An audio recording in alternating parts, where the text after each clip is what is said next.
আমরা 750 আমাদের রেডি ছিল, আর আমরা আরও আমাদের সাধ্যের মধ্যে আরও চেষ্টা করছি।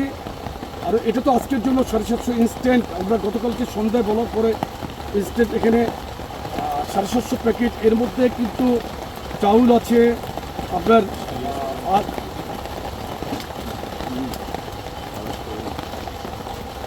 এখানে আমরা কিন্তু প্রত্যেকটা প্যাকেটকে অনেক আমরা প্রয়োজনীয় সামগ্রী দিয়ে কিন্তু আমরা এখানে ভালোভাবে দিয়েছি। চাউল আপনার, এখানে আপনার পেঁয়াজ আছে, আলু আছে, তেল আছে, পানির বোতল আছে, মুড়ি আছে, এভাবে প্রায় 9-10টা আইটেম দিয়ে কিন্তু আমরা এটা করেছি। 10টা আইটেম দিয়ে, সুতরাং আমরা শারীরিক রেখেছি। আমরা আমাদের এই কার্যক্রম তো আজকের জন্য না, শুধু এটা চলমান। ঠিক আছে, শুরু হওয়ার সাথে সাথেই কিন্তু আমরা সমস্ত আমাদের কেন্দ্রীয় দপ্তর থেকে আমরা জেলায় জেলায় বার্তা পৌঁছে দিয়েছি বন্যা দুর্গত মানুষের, এলাকাবাসীর পাশে থাকার জন্য। এবং আমরা মেডিকেল টিমও করে দিয়েছি, কেন্দ্রীয় মেডিকেল টিম।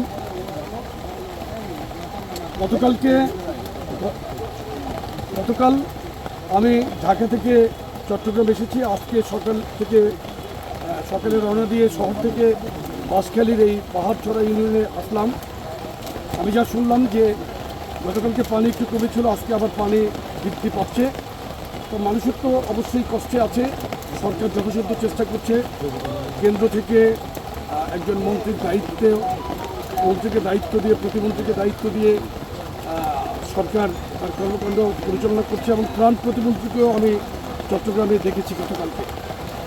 এবং আমরা যুবদলের পক্ষ থেকে জনাব তারেক রহমানের সবসময় যে আমাদের কাছে নির্দেশনা থাকে যে মানুষের পাশে থাকার জন্য কিন্তু রাজনীতি, সেই আলোকেই আমরা গতকালকে চলে এসেছি। এখানে আমাদের চট্টগ্রাম মহানগরীর সাবেক নেতৃবৃন্দ এবং জেলার নেতৃবৃন্দ আমার সাথে আছে, উপজেলার নেতৃবৃন্দ আছে। আমরা এখানে আশ্রয়কেন্দ্র গিয়েছি, মেডিকেল ক্যাম্প যেখানে করেছি সেখানে গিয়েছিলাম। আমরা বন্যা কবলিত বাড়িতে বাড়িতে পৌঁছে আমরা আপনার ত্রাণ সামগ্রী দেওয়ার জন্য চেষ্টা করেছি। আমরা খাদ্যদ্রব্য, পানির সাথে কিছু লুঙ্গি এবং শাড়িও আমরা এনেছি, আমরা সেটা মানুষকে দিচ্ছি। এবং আমাদের যথাসাধ্য চেষ্টা আমরা করছি। এখানে আজকের এই আয়োজনটা আমাদের এখানে যে ত্রাণের যে বিষয়টা দেখভাল করছে আমাদের উপজেলার সভাপতি আবু আহমেদ, আর জেলা নেতৃবৃন্দ সর্বক্ষণিক এটা তাদের নেতৃত্বে তদারকি করছে। আমরা কেন্দ্র থেকে তদারকি করছি। আমি এসেছি, আমি এখানে ঢাকা ফিরে যাওয়ার পরেও কিন্তু আমাদের এই কাজ চলমান থাকবে।